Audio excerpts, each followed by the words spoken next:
ปี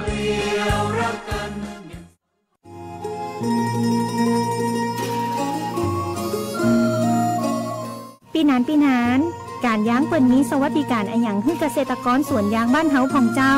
ถ้าสวนยางประสบภัยธรรมชาติเช่นอุทกภัยวาตภัยอัคคีภัยเกิดความเสียหายอย่างน้อย29ต่อไร่เปิ่นช่วยสูงสุด 3,000 บาทยื่นกำขอได้ใน30วันหลังเหตุการณ์สิ้นสุดแล้วถ้าตายดุทายาทจะได้อันหยังทายาทได้ 30,000 บาทแต่ต้องยื่นกำขอภายใน90วันเน้ออ๋อแล้วเปิ้นมีเงินกู้ให้เกษตรกรของก็เจ้ามีเงินกู้สำหรับบรรเทาความเดือดร้อนสวนที่ประสบภัยกรณีรักษาพยาบาลตัวเก่าหรือเงินกู้เพื่ออาชีพเสริมก็มีน่าสนใจขนาดเจ้าถ้าน้องอยากจะขอรับสวัสดิการน้องจะต้องญาติจะใดโทรไปหาสำนักงานการยางแห่งประเทศไทยจังหวัดแพร่054-069-605ได้เลยเน้อ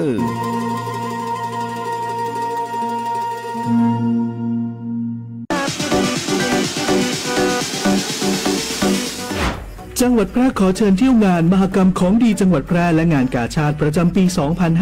2568 ในชื่องานอวดของดีบ้านฉัน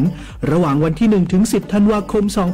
2568 ณ สนามกีฬาองค์การบริหารส่วนจังหวัดแพร่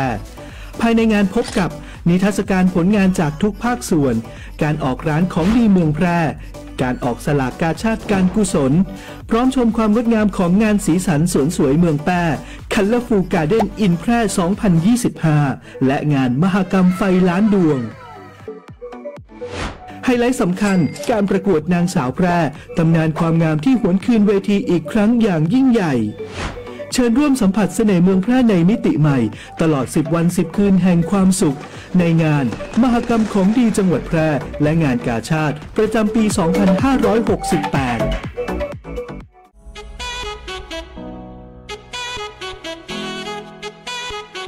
ขับไม่ดื่มไม่ขับอย่าลืมนะคะด้วยความปรารถนาดีจากสถานีวิทยุกระจายเสียงแห่งประเทศไทยจังหวัดแพร่ FM 91 เมกะเฮิรตซ์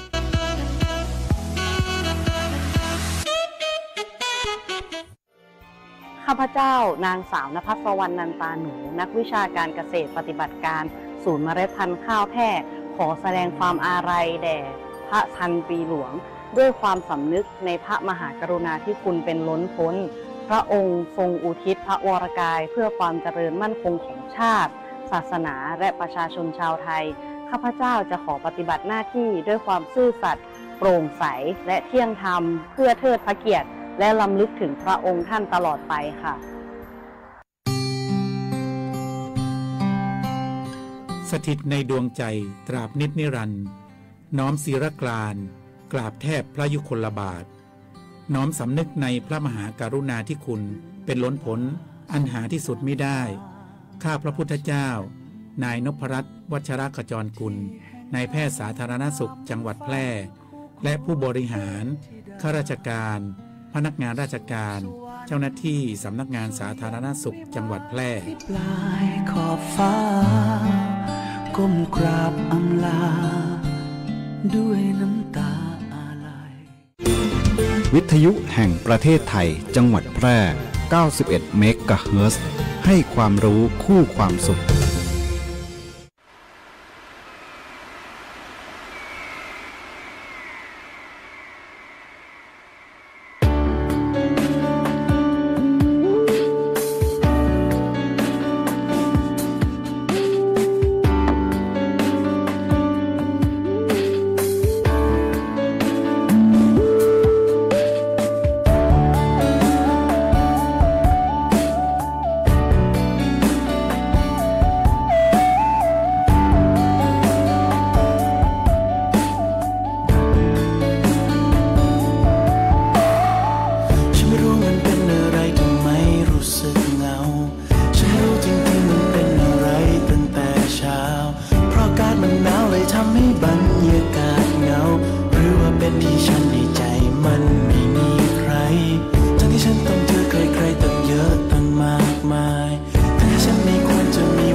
กันจากไหนฉันไม่รู้ว่าใครคนนั้นของฉันอยู่ที่ใดพอจะมีบ้างไหมจะมีไหมใครมาห่วงใยช่วยมาทำให้ฉันได้อบอุ่นใจสักทีต้องมีอะไรอยู่ในลมหนาวถึงทำให้เศร้าถึงทำให้เหงาหัวใจอากาศยิ่งหนาวหัวใจยิ่งเหงาไม่มีใครเข้ามาห่วงใจอยู่คนเดียวไม่ได้จริงๆไม่กล้าจริงๆนอนลืมตาจนเช้าฉันก็ยังเหงาไม่มีคนไหนเข้ามากอดหัวใจไม่อยากเหงาก็ต้องเหงาก็มันหนาวก็มันหนาวเหมือนหัวใจมันแพ้อากาศทุกที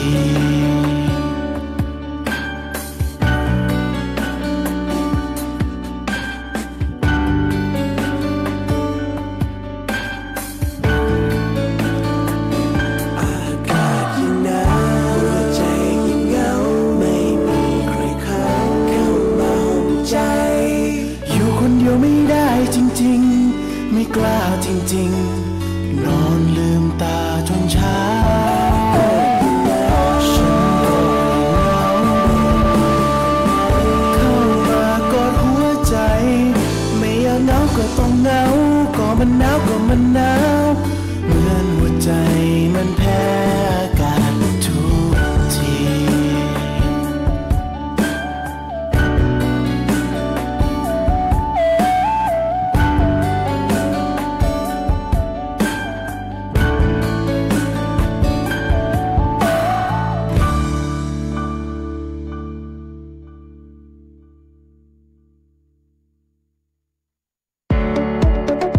ที่นี่สถานีวิทยุกระจายเสียงแห่งประเทศไทยจังหวัดแพร่ส่งกระจายเสียงด้วยระบบ FM สเตอริโอมัลติเพล็กซ์ความถี่91เมกะเฮิรตซ์จากนี้ไปติดตามรับฟังรายการร้อยเรื่องราวข่าวสารเมืองแพร่ทุกวันจันทร์ถึงวันศุกร์เวลา 11:00 นถึง 12:00 นช่วงสื่อสารสาธารณสุขโดยงานเผยแพร่ประชาสัมพันธ์สำนักงานสาธารณสุขจังหวัดแพร่1330 สายด่วนสปสช.สวัสดีค่ะบริการตรวจสิทธิรักษาพยาบาลสิทธิบัตรทองหรือสิทธิ30 บาท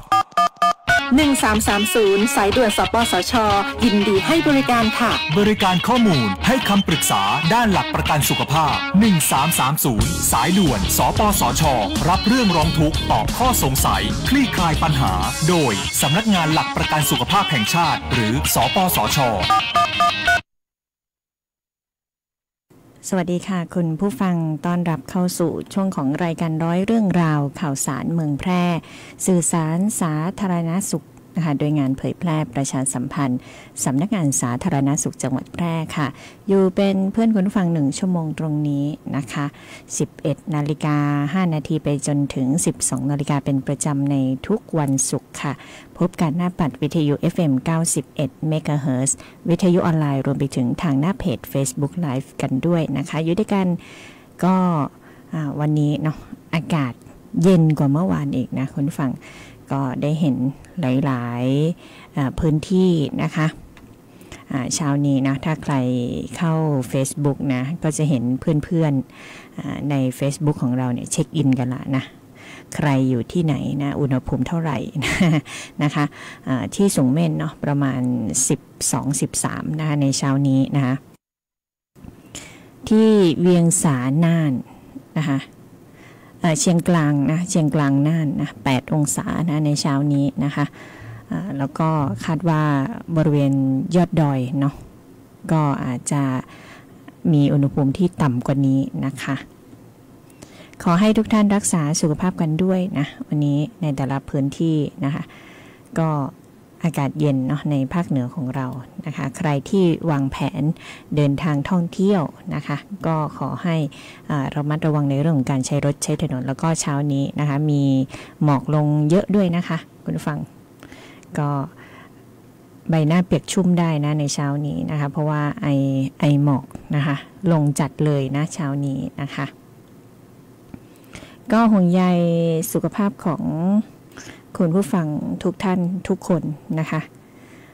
ในช่วงนี้อากาศก็เป็นไปตามฤดูกาลเนาะเรียกได้ว่าเป็นฤดูหนาวนะ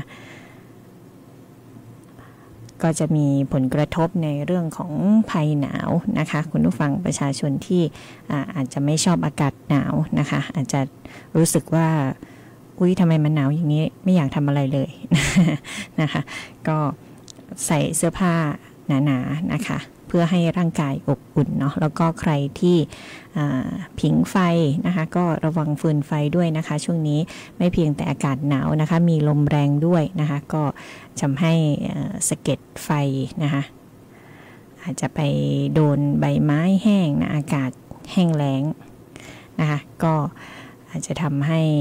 เกิดเพลิงเกิดไฟไหม้ได้นะคะห่วงใยเนาะทุกท่านทุกคนนะคะในวันที่1ถึง10ธันวาคม2568นี้นะคะก็จะมี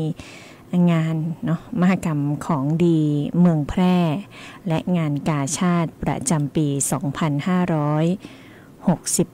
นะคะทางสำนักงานสาธารณสุขจังหวัดแพร่นะคะก็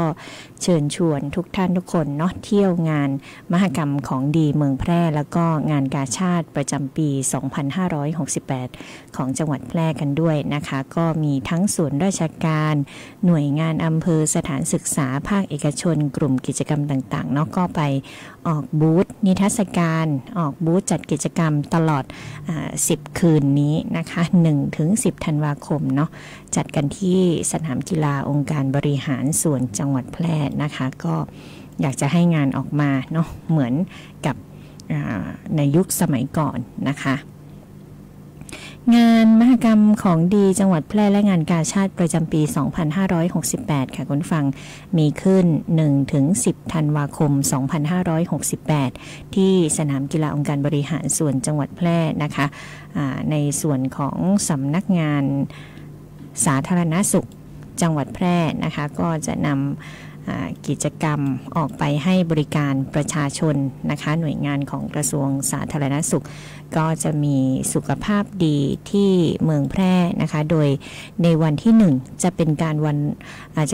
รณรงค์วันเอดส์โลกนะคะตรวจเลือดให้กับเพศชายอายุ18ถึง60ปีนะคะตรวจฟรีนะคะรับเงินอีก200 บาทนะคะคุณผู้ฟังเนาะใครที่อยากจะไปตรวจได้นะคะ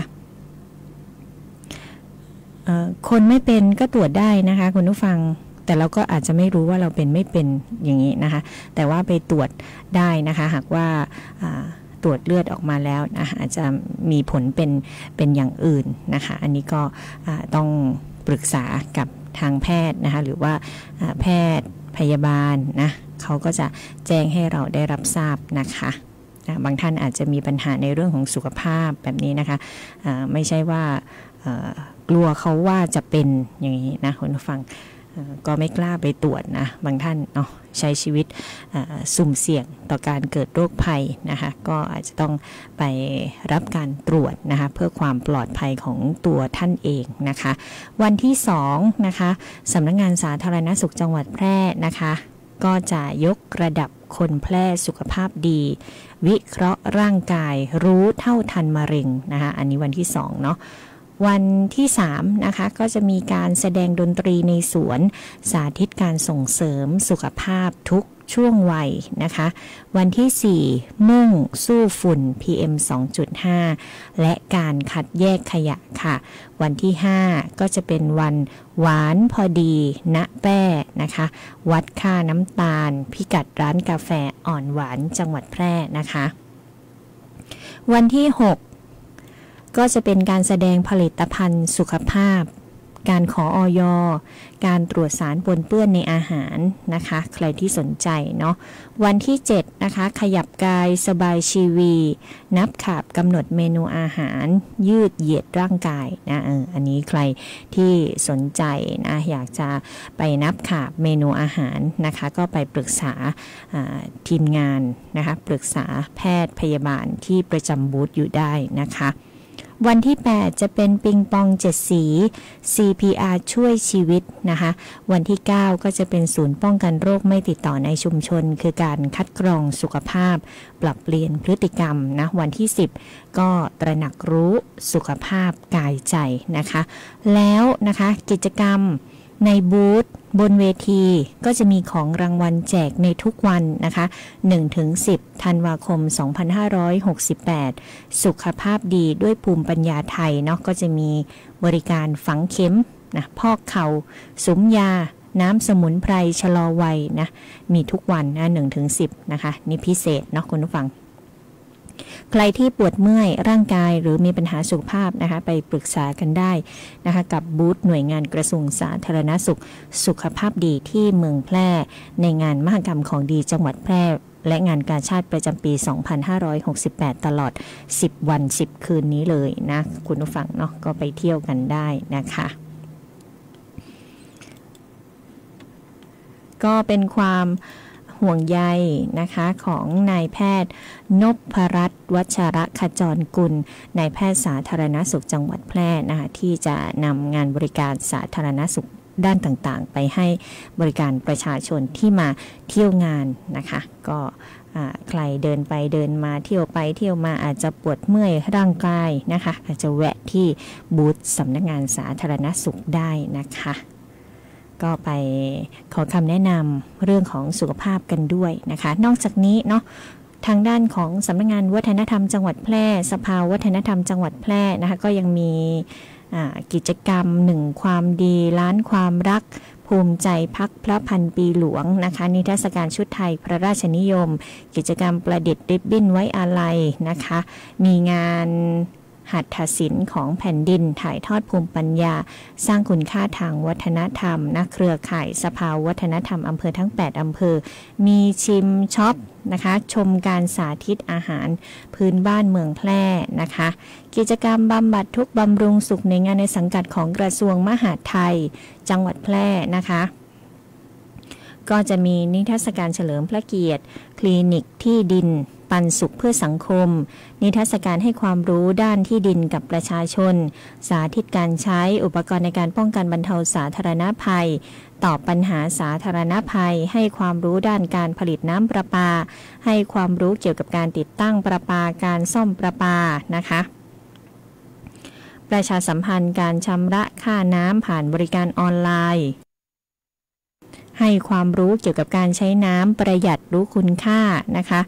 ความรู้เรื่องอันตรายใกล้แนวสายระบบไฟฟ้าแรงสูงการประหยัดไฟฟ้าโดยใช้หลอด LED รวมไปถึงความรู้ระบบอัดประจุรถยนต์ไฟฟ้านะคะแล้วก็มีโซลาร์เซลล์ด้วยนะคะกิจกรรมเนาะตลอด10 วัน 10 คืนนะคะหน่วยงานในสังกัดกระทรวงเกษตรและสหกรณ์ก็ขอเชิญร่วมกิจกรรมมหกรรมของดีจังหวัดแพร่และงานกาชาดจังหวัดแพร่ด้วยนะคะอิ่มบุญอิ่มใจไปกับเกษตรแพร่นะคะกิจกรรมในงานก็จะมีนิทรรศการภาพรวมของหน่วยงานในสังกัดกระทรวงเกษตรและสหกรณ์ภายใต้สินค้าเกษตรมูลค่าสูงจังหวัดแพร่ก็จะมีทั้งพริกผักผลไม้ปลาส้มโคเนื้อวังชิ้นหมูน้ำโจ้เหล้าแป้และผลิตภัณฑ์หม่อนไหมนะคะเป็นต้นนะคุณผู้ฟังก็จะมีอีกเยอะแยะมากมายนะคะสำหรับสินค้าเกษตรมูลค่าสูงนะคะร้านค้าที่จำหน่ายสินค้าเกษตรนะคะก็มีเกษตรแปรรูปของเกษตรกรกลุ่มเกษตรกรสถาบันเกษตรกรกลุ่มเกษตรกรการเกษตรนะคะการแสดงดนตรีกิจกรรมสันทนาการลุ้นรับของรางวัลมากมายในทุกวันแล้วก็การแสดงดนตรีนะคะวงดนตรีของโรงเรียนพิริยาลัยจังหวัดแพร่ของวงกาสลองนะคะวันที่3 ธันวาคมในเวลา 19 นาฬิกาถึง 22 นาฬิกาที่เวทีกลางนะคะโดมสนามกีฬาองค์การบริหารส่วนจังหวัดแพร่ค่ะเทศบาลเมืองแพร่นะคะก็จะมีกิจกรรมการปักผ้านะคะเวิร์กช็อปตัดตุงโบราณตุงจิ๋วการทำโคมแขวนนะคะกลุ่มฮักปักใจนะกลุ่มใจงามกลุ่มสินค้าชุมชนบ้านใหม่สวรรนิเวศนะคะร้านออรี่แฮนด์เมดนะคะกลุ่มล่องซ้อวิวเลตนะอันนี้ก็จะมีกิจกรรมนะคะ กระทรวงพลังงานนะคะจัดการแสดงสื่อประชาสัมพันธ์เทคโนโลยีพลังงานทดแทน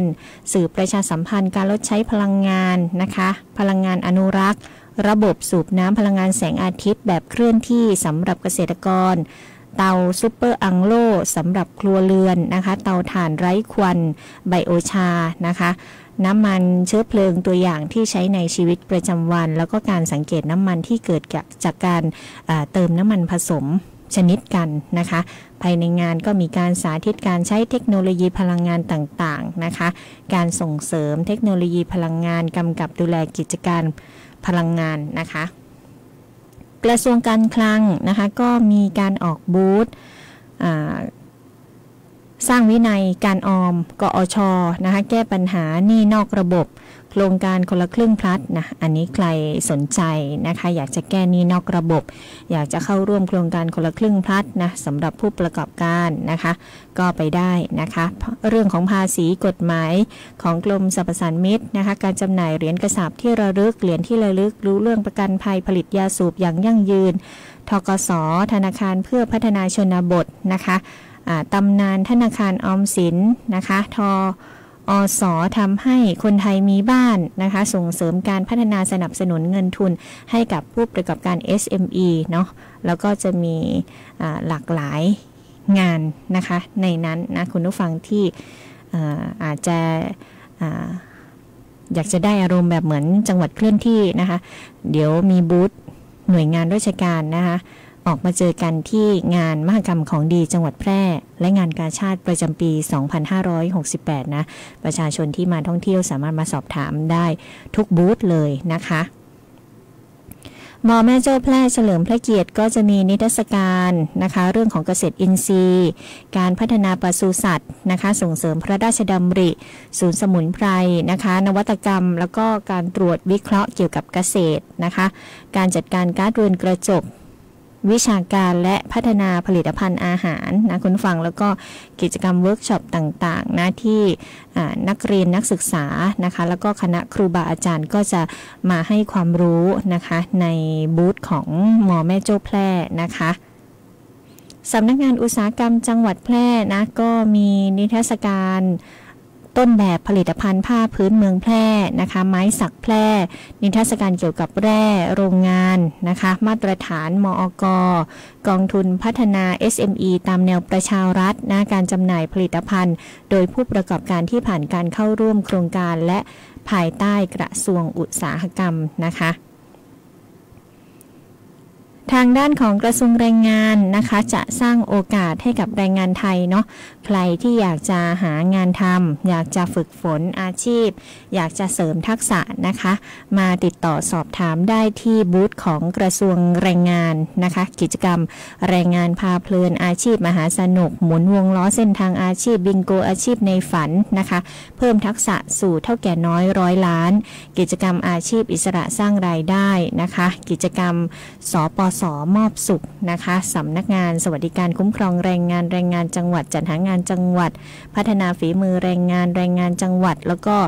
ประกันสังคมนะคะคุณผู้ฟังรวมกันอยู่ในงานนี้นะคะยังไม่หมดเพียงเท่านี้มีเยอะมากนะคะเดี๋ยวมาต่อกันในช่วงหน้าพักกันครู่หนึ่งค่ะคุณกำลังฟังรายการสื่อสารสาธารณสุขโดยงานประชาสัมพันธ์สำนักงานสาธารณสุขจังหวัดแพร่ทางสวท.แพร่ FM 91 เมกะเฮิรตซ์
จังหวัดแพร่ขอเชิญชวนประชาชนที่มีผู้สูงอายุหรือมีอายุ55 ปีขึ้นไปในครอบครัวร่วมกันลดปัจจัยเสี่ยงที่ส่งผลต่อสุขภาพชีวิตดังนี้บ่อเต้าเน้นจุดที่ต้องระวังได้แก่ห้องน้ำเพื่อมีราวก็ข้างฝาเพื่อนเป็นชนิดดันลื่นทางเดินต้องมีแสงสว่างจัดของใช้ในห้องนอนและนั่งเล่นให้เป็นระเบียบบันไดให้มีราวในการจับขึ้นลงเพื่อนบ้านบ่ควรมีทางต่างระดับบ่ลืมงดเครื่องดื่มแอลกอฮอล์ออกกำลังกายเพิ่มความจำบ่ซึมเศร้าหลีกเลี่ยงกันอยู่คนเดียวร่วมกิจกรรมกับคนอื่นๆเพื่อคลายความเครียดกินข้าวกะลำเลือกอาหารที่มีประโยชน์ตรวจฟันอย่างน้อยปีละ1 ครั้งบ่เต้าบ่ลืมบ่ซึมเศร้ากินข้าวกะลำคาถาสุขภาพของผู้สูงวัยด้วยความห่วงใยจากสำนักงานสาธารณสุขจังหวัดแพร่การสูญเสียครั้งสำคัญที่เขาต้องจำทั้งชีวิตถ้าวันนั้นผมไม่ปล่อยให้เขาอยู่ลำพังก็คงไม่เจอเหตุการณ์ที่เลวร้ายเสียใจและทรมานค่ะเพราะความประมาทฉันจึงต้องสูญเสียลูกไป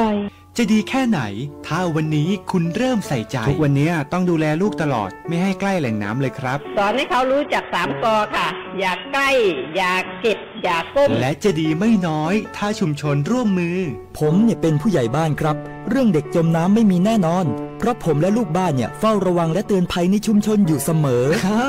จะดีที่สุดหากน้องๆหนูๆไม่ดื้อไม่ซนพ่อสอนให้ผมว่ายน้ำผมเลยเอาตัวรอดได้หนูไม่ดื้อและเชื่อฟังผู้ใหญ่ทำให้ปลอดภัยจากการจมน้ำค่ะบ้านเริ่มชุมชนร่วมใส่ใจสักนิดทุกชีวิตปลอดภัยด้วยความปรารถนาดีจากสำนักโรคไม่ติดต่อกรมควบคุมโรคกระทรวงสาธารณสุขเอาเลขเข้ามาเล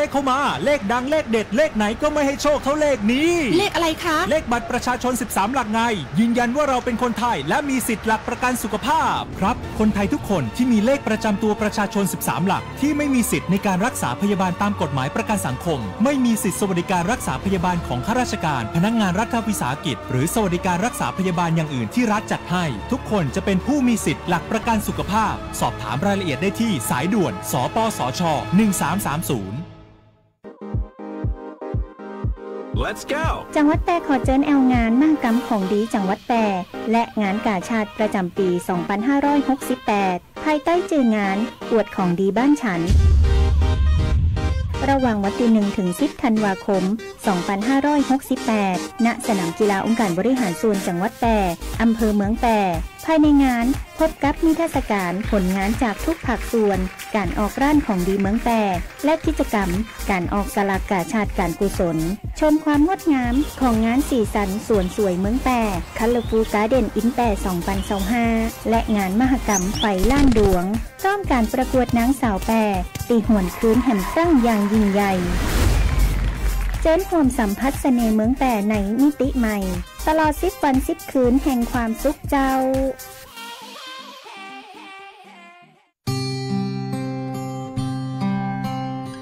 สถิตในดวงใจตราบนิจนิรันดร์น้อมศิรกรานต์กราบแทบพระยุคลบาทน้อมสำนึกในพระมหากรุณาธิคุณเป็นล้นพ้นอันหาที่สุดมิได้ข้าพระพุทธเจ้านายนพรัตน์วัชรขจรกุลนายแพทย์สาธารณสุขจังหวัดแพร่และผู้บริหารข้าราชการพนักงานราชการเจ้าหน้าที่สำนักงานสาธารณสุขจังหวัดแพร่ปลายขอบฟ้าก้มกราบอำลาด้วยน้ำตาอาลัย You're listening to Radio Thailand 91 FM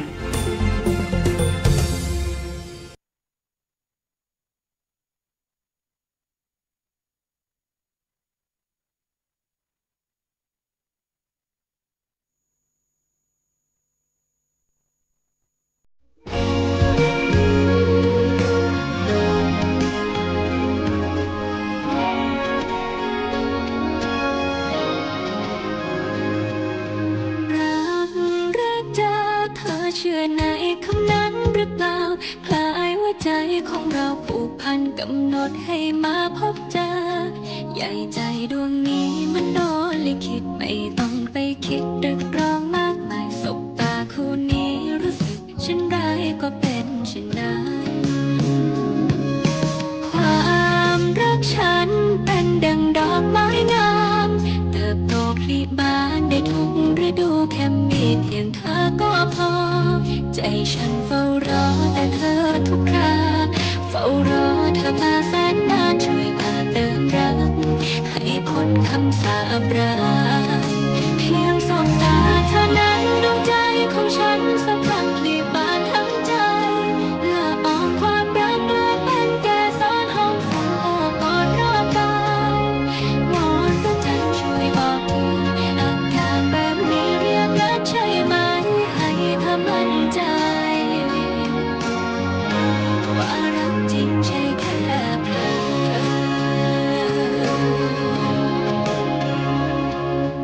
ตาต้องใจเพราะตกหลุมรักเธอเลิกส่งสายตาแล้วยืนมือมาฉันจะพาเธอขึ้นไปตกหลุมรักเธออีกกี่พันครั้งตัวฉันก็ยังเต็มใจไม่ยอมขึ้นใช่ไหมเดี๋ยวฉันลงไปเองเพียงสบตาเท่านั้นดวงใจของฉันสะพรั่งผลิบานทั้งใจละอองความรักเลยเป็นแก่ตอนห้องฝุ่นโอบกอดรอบกายวอนพระจันทร์ช่วยบอกทีอากาศแบบนี้เรียกรักใช่ไหมให้เธอมั่นใจว่ารักจริงใช่แค่เพลอ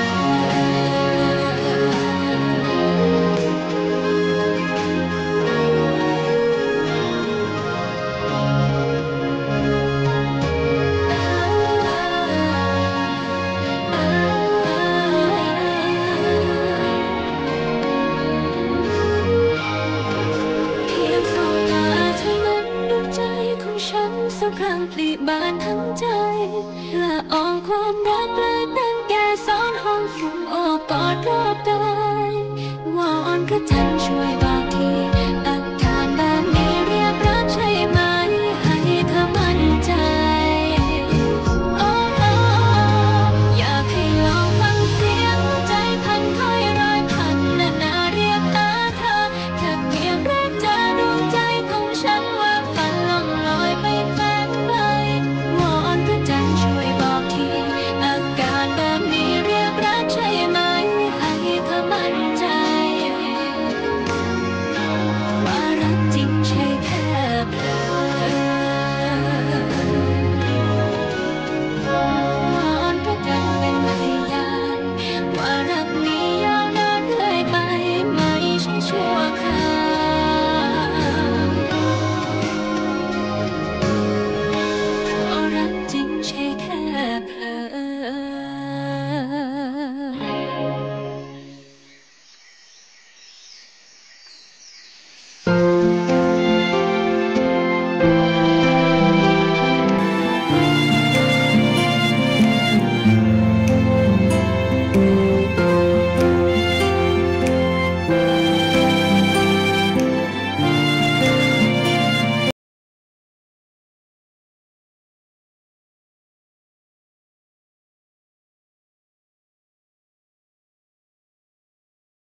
ไป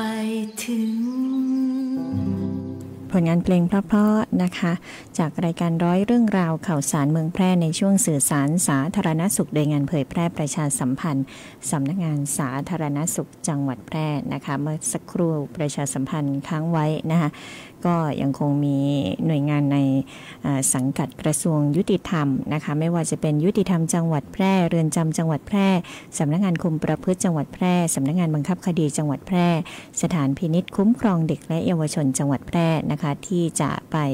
ออกบูธกิจกรรมนะคะในงานมหกรรมของดีจังหวัดแพร่และงานกาชาดประจำปี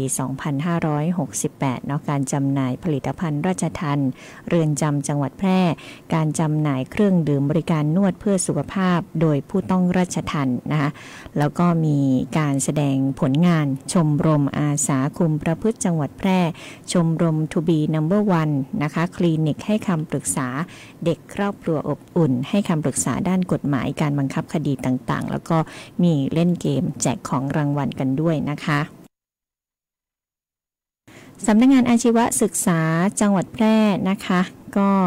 จะมีกิจกรรมเทคโนโลยีนวัตกรรมและสิ่งประดิษฐ์การแนะแนวการศึกษาต่อนะผู้ปกครองท่านไหนที่สนใจอยากจะให้บุตรหลานเรียนกับสำนักงานอาชีวศึกษาจังหวัดแพร่นะคะก็สามารถที่จะไปติดต่อได้นะคะมีทั้งอุตสาหกรรมสุขภาพความงามเกษตรกรรมประมงนะอุตสาหกรรมโลจิสติกส์คหกรรมอุตสาหกรรมบันเทิงเนาะอีกหลากหลายการศึกษานะคะที่รอให้นักศึกษาใหม่นะเข้ารับการเรียนรู้นะคะพมจ.แพร่นะคะก็มีกิจกรรมพม.ใกล้คุณนะคะ4 Quick Win นะลดรายจ่ายสร้างรายได้รีสตาร์ทชีวิตนะการให้คำปรึกษาเกี่ยวกับการกู้ยืมเงินกองทุนประกอบอาชีพผู้สูงอายุผลิตภัณฑ์และสินค้าจากงานฝีมือผู้สูงอายุคนพิการและราษฎรบนพื้นที่สูงเล่นเกมตอบคำถามรับของรางวัลนะคะกิจกรรมพื้นที่สร้างสุขสำหรับคนทุกช่วงวัยนะกิจกรรมพลังสร้างสรรค์แบ่งปันความสุขนะคะจากกลุ่มพลังโจร่วมกับบ้านพักเด็กและครอบครัวจังหวัดแพร่นะคะขนส่งจังหวัดแพร่นะคะออกหน่วยบริการชำระภาษีประจำปีนะคุณผู้ฟังนะประมูลป้ายในหมวดอักษรกอไก่นอหนูให้ความรู้เกี่ยวกับใบขับขี่รูปแบบต่างๆกิจกรรมความปลอดภัยทางถนนทายปัญหาจราจรนะคะแล้วก็มีเรื่องจะปรึกษานะคะเกี่ยวกับขนส่งจังหวัดแพร่ก็มาได้เลยนะคะกระทรวงการท่องเที่ยวและกีฬาร่วมกับเครือข่ายท่องเที่ยวจังหวัดแพร่นะคะก็จะมีกิจกรรมการท่องเที่ยวและกีฬาจังหวัดแพร่การท่องเที่ยวแห่งประเทศไทยสำนักงานแพร่นะคะตำรวจท่องเที่ยวจังหวัดน่านพื้นที่แพร่สภาอุตสาหกรรมกลุ่มแพร่คราฟนะคะกลุ่มแพร่บ้านกลุ่มแพร่มูฟนะคะหอการค้าจังหวัดแพร่สภาอุตสาหกรรมจังหวัดแพร่ YEC แพร่นะคะสมาคมธุรกิจท่องเที่ยวชุมชนจังหวัดแพร่สมาคมกีฬาแห่งจังหวัดแพร่สโมสรแพร่ยูไนเต็ดเนาะก็มีนิทรรศการนะคะตลอด10 วัน 10 คืนเที่ยวงาน Amazing ของจังหวัดแพร่นะคะนำเสนอความเป็นแพร่แบบหลากหลายนะใครอยากเห็นเป็นยังไงไปดูกันได้นะคะกระทรวงทรัพยากรธรรมชาติและสิ่งแวดล้อมนะคะก็มีสำนักบริหารพื้นที่อนุรักษ์ที่13การท่องเที่ยวทางธรรมชาติการป้องกันรักษาป่านะคะโชว์รูมสินค้าเฟอร์นิเจอร์ไม้โชว์รูมในห้องครัวนะคะองค์ความรู้ด้านสิ่งแวดล้อมนะคะกับสำนักงานจัดการทรัพยากรป่าไม้ที่3สาขาแพร่อุตสาหกรรมป่าไม้เขตแพร่นะคะสำนักงานทรัพยากรและสิ่งแวดล้อมจังหวัดแพร่นะสถาบันนวัตกรรมป่าไม้แพร่นะคะหรือโรงเรียนป่าไม้แพร่เดิมนะคุณผู้ฟังนะคะองค์การบริหารส่วนจังหวัดแพร่นะคะก็มีกิจกรรมเฉลิมพระเกียรติมีบูธนะคะนิทรรศการคุ้มเจ้าหลวงโรงเรียนในสังกัดอบจ.แพร่บูธนิทรรศการศูนย์บริหารจัดการน้ำจังหวัดแพร่นะคะการทดลองใช้แอปพลิเคชันไทยวอเตอร์นะคะเพื่อวิเคราะห์สถานการณ์น้ำในเบื้องต้นได้อย่างนี้นะคะก็หลากหลายนะคะคุณผู้ฟังนะกระทรวงพาณิชย์ก็ไปจำหน่ายสินค้าหลัก 7 ชนิดนะคะไข่ไก่น้ำมันพืชปาล์ม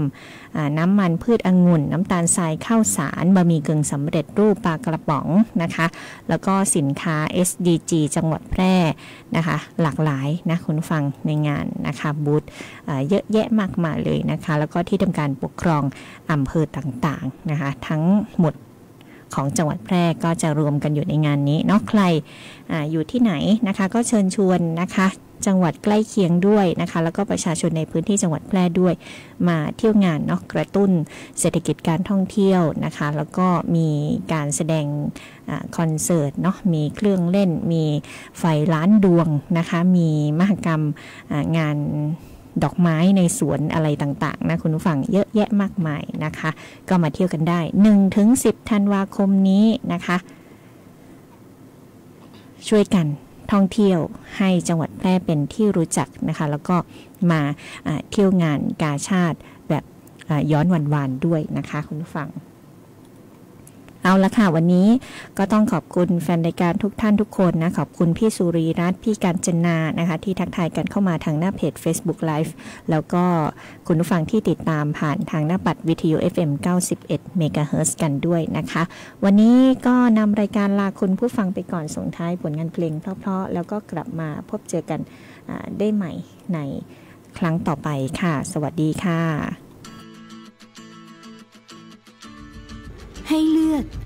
Give Blood ให้ชีวิต